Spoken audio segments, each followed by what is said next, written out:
Саналуу мүнөттөрдөн соң дүйнө жүзү жаңы жылды тоскону турат. Элибиздин эртеңи, өлкөмүн келечеги жүрөккө бекем орноп, дайыма ойго салат. Ал мекен алдындагы чоң жоопкерчилик.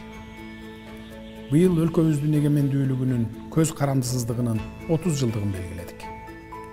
Бул тарыхый күндү ата-бабаларыбыз кылымдар бою эңсеп, канча оор азапты, кыйынчылыктарды көрдү.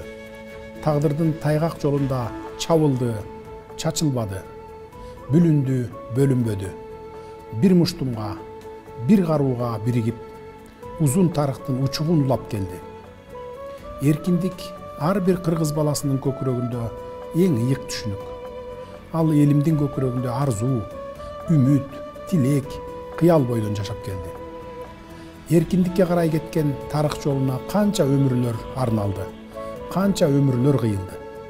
Эркиндиктин 30 жылында мен Кыргыз Республикасынын президенти катары элиме алгачкы жолу жаңы жылдык куттуктоо менен кайрылганы жатам. Канткенде элиме ак кызмат өтөп, канткенде элимдин татыктуу өлкөдө жашоосун камсыз кылам. Бул суроолор дайыма түйшөлтөт. Ал ой талбай иштөөгө, алдыга чечкиндүү жана ишенимдүү кадам таштоого дем берет.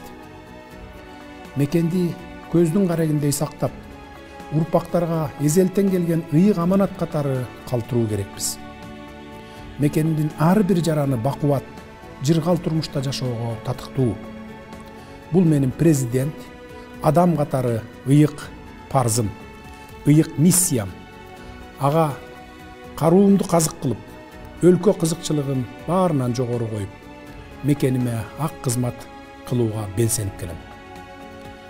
Өлкөбүздүн келечегин жалпы улуттук ынтымак, биримдик, адал эмгек, жаратмандык касиет, асыл ойлор менен гана тикелей алабыз. Өлкөмө ыйык кут келди. Ал жаңылануунун, кайра жаралуунун, улуттук асыл нарктарды көз карегиндей сактоонун мезгили.